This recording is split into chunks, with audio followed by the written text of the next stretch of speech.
اس غلط فہمی میں کبھی مت آنا کہ مشرکین مشرک اس لیے تھے کہ وہ بتوں کی پوجا کرتے تھے اور ہم چونکہ اولیاء کو پکارتے ہیں اس لیے شرک نہیں ہے، غلط فہمی کا شکار ہے۔ میں آپ کو بتاؤں، سورہ نوح قرآن کی پڑھ کر دیکھی، قوم نوح جن کی عبادت کرتی تھی نا، یہ قوم نوح کے لوگ جن کی عبادت کرتے تھے وہ بھی اصل میں بت نہیں تھے، بتوں کے پیچھے نیک لوگوں کی شخصیات تھی۔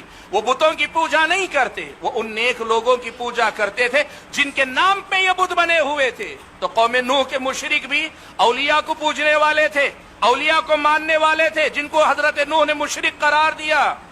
اور مکہ کے بارے میں بھی یہ بات آپ سن لو، لات، منات، عزا یہ کون تھے؟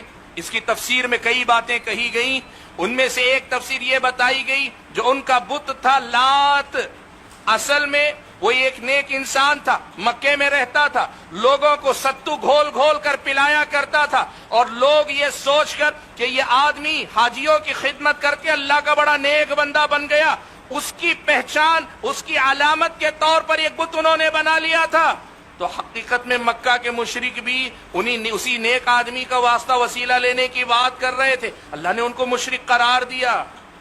آپ کو اگر کوئی یہ کہتا ہے کہ اگر آپ انبیاء کو پکاریں تو شرک نہیں ہوگا، تو پھر تو عیسائیوں کا شرک نہیں رہ جائے گا۔ عیسائی کس کو پکارتے ہیں؟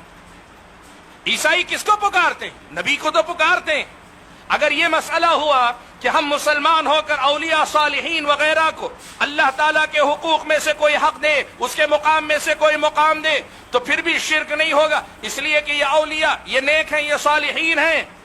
تو پھر تو عیسائی اور زیادہ بہتر ہو گئے، وہ تو انبیاء کو پکارتے ہیں، حضرت عیسیٰ کو پکارتے ہیں، نبی کو پکار رہے ہیں۔ وہ نبی کو پکار کے مشرک ہوں گے اور آپ ولی کو پکار کے مشرک نہیں ہوں گے۔ یہی وہ غلط فہمی ہے جسے ہم نے دور نہیں کیا۔ اسی